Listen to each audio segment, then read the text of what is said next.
ఆ దేవదూతల చేత అబ్రహాము రొమ్మున ఆనుకుంటే ఎన్నారా ప్రియులారా, చావు ఎప్పుడొస్తుందో తెలియదయ్యా, ఎప్పుడైనా రావచ్చు. ఈ లోకంలో ప్రియులారా, నువ్వు కొనుక్కున్న వాచ్కి గ్యారంటీ ఉంది, ఇంట్లో ఉన్న ఫ్యాన్కి గ్యారంటీ ఉంది, ఈ సెల్ ఫోన్కి గ్యారంటీ ఉంది, సెల్ ఫోన్ లో ఉన్న బ్యాటరీకి గ్యారంటీ ఉంది, కానీ నీ జీవితానికి గ్యారంటీ లేదు లేదు లేదు. ఉందా? ఎవరైనా చెప్తారా? దేవుడు అన్నాడు సామెతలు 27:1, రేపేమి సంభవించును అది నీకు తెలియదు.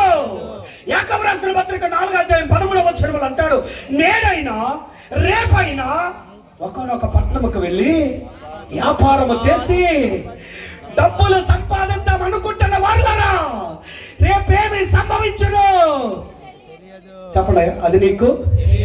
ఈ రోజున నేషనల్ హైవేలో ఎంతో మంది ప్రయాణం చేస్తున్నారు.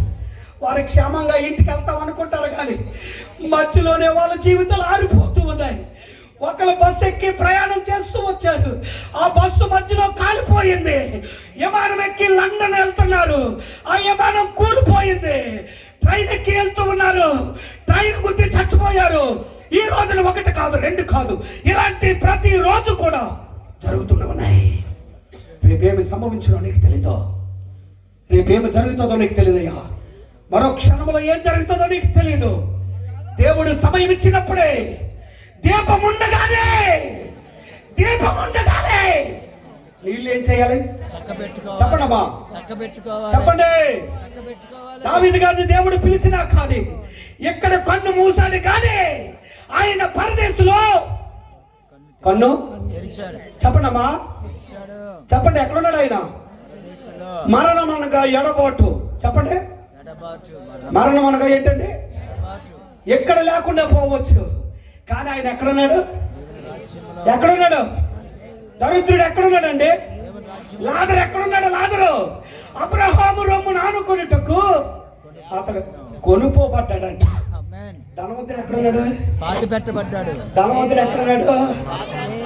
బాధపడుతూ కన్నులెత్తి దూరం నుండి చూసి లాజరుని చూసి, అబ్రహామా నా యందు కనికరపడి ఈ అగ్ని జ్వాలల్లో వేదన పడుతూ ఉన్నానే, దాహం నా నాలుకను చల్లార్చడానికి నువ్వు లాజరును పంపయ్యా.